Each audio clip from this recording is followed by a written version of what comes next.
ایران کے بعد امریکہ کی ترجیح بھی پاکستان بن گیا۔ ٹرمپ نے آئندہ 2 روز میں مذاکرات کا اشارہ دے دیا۔ صحافیوں سے گفتگو میں کہا کہ ہم ایسے ملک کیوں جائیں جس کا اس سے تعلق نہیں۔ فیلڈ مارشل زبردست ہیں، اسی لیے امکان ہے کہ ہم دوبارہ اسلام آباد جائیں گے۔ آئندہ 2 دن میں کچھ ہو سکتا ہے اور ہم پاکستان جانے پر زیادہ مائل ہیں۔ پاکستان میں ایرانی سفارتخانے کے اہلکار کا کہنا ہے کہ ہم تیار ہیں۔ مذاکرات کا دوسرا دور ہو تو پاکستان ہماری ترجیح ہے۔ اسلام آباد مذاکرات کے دوران ایران نے جوہری سرگرمیاں 5 سال تک معطل کرنے کی تجویز دی۔ امریکہ 20 سال کی معطلی اور افزودہ یورینیم کی حوالگی پر اصرار کرتا رہا۔ ایران کی جانب سے منجمد اثاثوں کی بحالی کا بھی مطالبہ کیا گیا۔ امریکہ اور ایران نے تہران کی جوہری سرگرمیوں کی معطلی سے متعلق مختلف تجاویز کا تبادلہ کیا، لیکن دونوں فریق کسی معاہدے تک نہیں پہنچ سکے۔ ایران اور امریکہ کے درمیان مذاکرات کا پہلا مرحلہ 11 اپریل کو اسلام آباد میں ہوا تھا۔ دونوں ممالک کے وفود کے درمیان تقریباً 21 گھنٹے تک مذاکرات چلتے رہے۔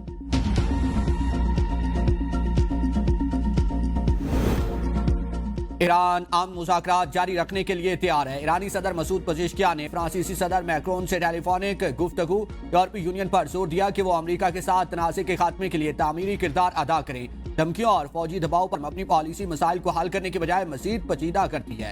ایرانی صدر کا کہنا ہے کہ امریکی پالیسی اپنے پیدا کردہ مسائل کو مزید بڑھا دیتی ہے۔ یورپ اگر مثبت کردار ادا کرے تو خطے میں کشیدگی کم کی جا سکتی ہے۔ روسی وزیر خارجہ کا ایرانی ہم منصب عباس عراقچی سے ٹیلی فونک رابطہ، جنگ بندی صورتحال پر تبادلہ خیال۔ روسی وزیر خارجہ نے کہا کہ مذاکرات کا سلسلہ جاری رکھنا اور اسے حل تلاش کرنا ضروری ہے جس سے تنازع کی جڑیں ختم کی جا سکے۔ کسی بھی صورت میں دوبارہ تصادم نہیں ہونا چاہیے۔ عباس عراقچی کا عمانی ہم منصب سے بھی ٹیلی فونک رابطہ، کہا کہ خطے میں امن و استحکام علاقائی ممالک کے تعاون اور امریکی مداخلت سے دور دورہ کر کے حاصل کیا جا سکتا ہے۔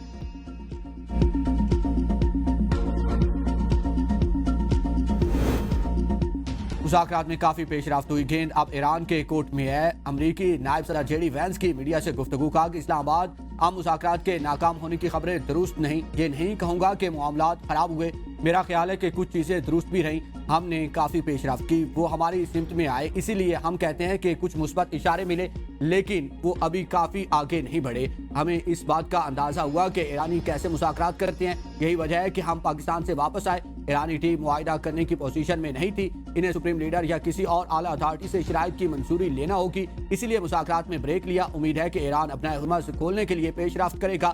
ایرانیوں سے کہا کہ انہیں ملک سے جوہری مواد ہٹانا ہوگا۔ ہم نے اپنی ریڈ لائن واضح کر دی۔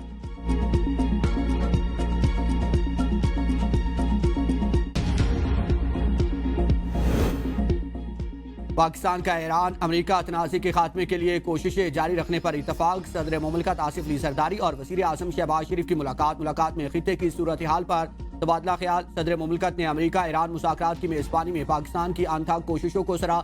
وزیر اعظم نے مذاکرات کے مختلف مراحل اور پاکستان کی ثالثی پر صدر کو بریف کیا۔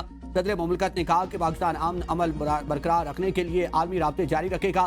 وزیر اعظم شہباز شریف کی زیر صدارت اعلیٰ سطح کا مشاورتی اجلاس بھی ہوا۔ اجلاس میں مختلف عالمی رہنماؤں سے ہونے والے رابطوں بارے بھی آگاہ کیا گیا۔ وزیر اعظم کے مجوزہ غیر ملکی دوروں کا ایجنڈا طے۔ سعودی عرب، ترکی اور قطر کے ساتھ پاکستان کے موجودہ تعلقات پر اطمینان کا اظہار کیا گیا۔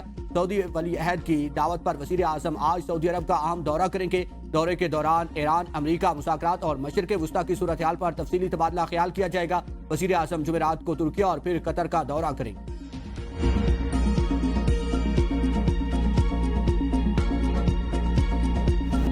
ایران جنگ کے اثرات، بجلی کی طلب میں اضافہ، روزانہ 2.25 گھنٹے لوڈ شیڈنگ کا فیصلہ، بجلی بھی مہنگی کرنے کا عندیہ۔ پاور ڈویژن اعلامیے کے مطابق شام 5 سے رات 1 بجے تک لوڈ شیڈنگ کی جائے گی۔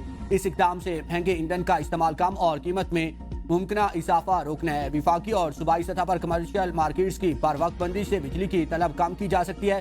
بجلی کی قیمتوں میں ₹1.5 فی یونٹ اضافے کے لیے بھی تیار رہنا ہوگا۔ لوڈ شیڈنگ ہو رہی ہے، شروع ہو گئی ہے، اور پھر آپ نے لاک ڈاؤن بھی لگا دی، وہ لگا دیا آپ نے۔ عوام کو مار دیا میرے بھائی، آپ کچھ گنجائش ہی نہیں رہتی باقی رہنے کی۔ کاروبار کا ٹائم ہوتا ہے 8 بجے کے بعد ہی ہوتا ہے، اس وقت لوڈ شیڈنگ کی وجہ سے کاروبار بھی بند ہو جاتا ہے اور دکانیں بھی بند کرنی پڑتی ہیں۔ اگر گورنمنٹ ایسے کرے گی تو یہ کاروباری لائن کے لیے خراب ہے، کیونکہ لائٹ 2 گھنٹے اکٹھی جانا جن سا یہ مناسب نہیں ہے۔ ملک بھر میں لوڈ شیڈنگ اور قیمتوں میں اضافہ عوام کے لیے درد سر بن گیا۔ بجلی کی بندش سے شہری اور تاجر سراپا احتجاج، کہتے ہیں کہ شام کے اوقات میں کاروبار ہوتا ہے، اس ٹائم لائٹ چلی جاتی ہے، جب واپس آتی ہے تو سمارٹ لاک ڈاؤن کی وجہ سے جلدی دکانیں بند کر دی جاتی ہیں۔ شہری کہتے ہیں کہ مہنگی بجلی اور لوڈ شیڈنگ نے زندگی اجیرن بنا دیا ہے، کاروبار پہلے ہی متاثر ہیں، ایسے فیصلوں سے مشکلات میں مزید اضافہ ہوگا۔ تاجروں نے اگلے ہفتے وفاق اور پنجاب میں شٹر ڈاؤن کا اعلان کر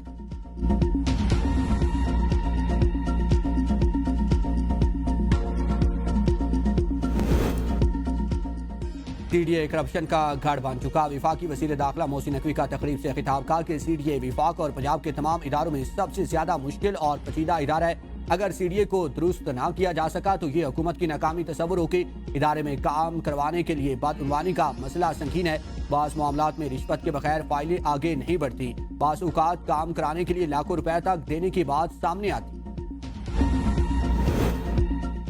پاکستان فنڈنگ کے لیے تمام آپشنز پر غور کر رہا ہے۔ یورو بانڈ، اسٹاک اور کمرشل قرضوں پر کام جاری ہے۔ معاشی صورتحال کمزور ہوئی تو پھر آئی ایم ایف سے رجوع کیا جا سکتا ہے۔ وفاقی وزیر خزانہ محمد اورنگزیب نے آئی ایم ایف پروگرام کی نئی قسط کی منظوری جلد ہونے کی نوید سنا دی۔ واشنگٹن میں عالمی میڈیا سے گفتگو میں کہا کہ آئی ایم ایف سے تقریباً $1.3 ارب کی قسط جلد ملنے کی توقع ہے۔ پاکستان پہلی بار $25 کروڑ کا پانڈا بانڈ جاری کرنے جا رہا ہے۔ پانڈا بانڈ پروگرام کا مجموعی حجم $1 ارب تک ہوگا۔ مشرق وسطی جنگ کے باعث تیل مہنگا ہونے سے معیشت پر دباؤ بڑھا۔ پاکستان اسٹریٹجک پیٹرولیم ذخائر بنانے پر بھی غور کر رہا ہے۔ وزیر خزانہ نے قابل تجدید توانائی کی طرف تیزی سے منتقلی کا عندیہ بھی دیا۔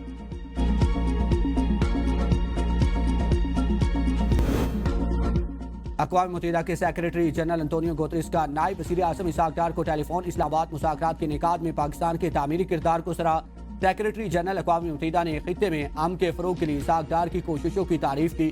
اسحاق ڈار نے خطے میں امن و استحکام کے لیے مکالمہ اور سفارتکاری کے فروغ کے عزم کا اعادہ کیا۔ کہا اسلام آباد مذاکرات علاقائی امن کے لیے اہم پیش رفت ہے۔ اسحاق ڈار کا ترکی کے وزیر خارجہ سے ٹیلی فونک رابطہ، خطے کی تازہ صورتحال پر تبادلہ خیال، پاکستان اور ترکی کے درمیان قریبی سفارتی رابطوں کو مزید مضبوط بنانے کے عزم کا اعادہ۔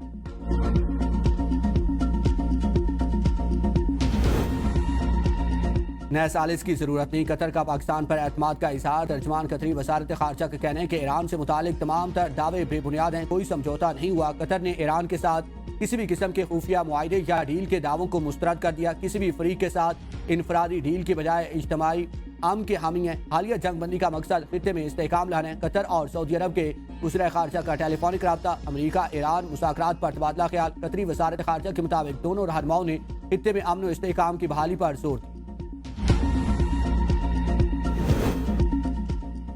علاقائی مسائل کے حل میں پاکستان نے ہمیشہ قائدانہ کردار ادا کیا۔ وزیر اعظم کے مشیر رانا ثناءاللہ کی APN نیوز کے پروگرام سوال سے آگے میں گفتگو، کہا ایران کے ساتھ مکمل رابطے میں ہیں اور دوست ممالک مشاورتی عمل میں پوری طرح شامل ہے۔ پاکستان کے متحرک سفارتی کردار کی بدولت فریقین کے مابین سیز فائر ممکن ہوا۔ مذاکرات کا دور ختم ہونے کے بعد بھی کسی ملک نے جنگ کی طرف واپسی کا اشارہ نہیں دیا۔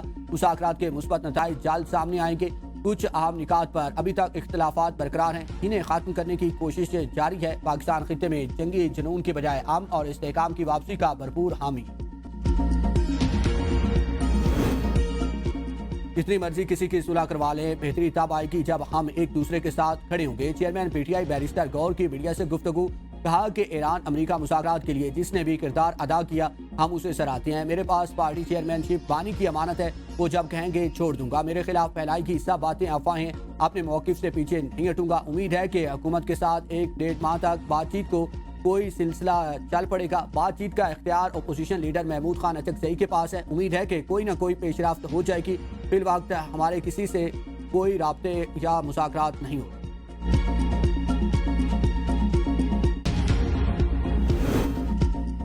وزیر اعلیٰ پنجاب مریم نواز کا گندم کے کاشتکاروں کو 6 ارب روپے کا باردانہ مفت دینے کا اعلان۔ کاشتکار سے 3500 فی من گندم فوری شروع کرنے کی ہدایت۔ رجسٹرڈ کاشتکاروں کو پرچیز سینٹر سے فی ایکڑ 10 بوری باردانہ دیا جائے گا۔ کسان کارڈ ہولڈرز کاشتکاروں سے ترجیحی بنیادوں پر گندم خریدنے کا اصولی فیصلہ۔ صوبائی اور ڈویژن کی سطح پر اسٹریٹجک مینجمنٹ کمیٹیاں قائم، گندم خریداری کے امور کی مانیٹرنگ کی جائے گی۔ وزیر اعلیٰ کا کہنا ہے کہ کسان کو متاثر نہیں ہونے دیں گے، زرعی ترقی کو پائیدار بنیادوں پر استوار کیا جا رہا ہے۔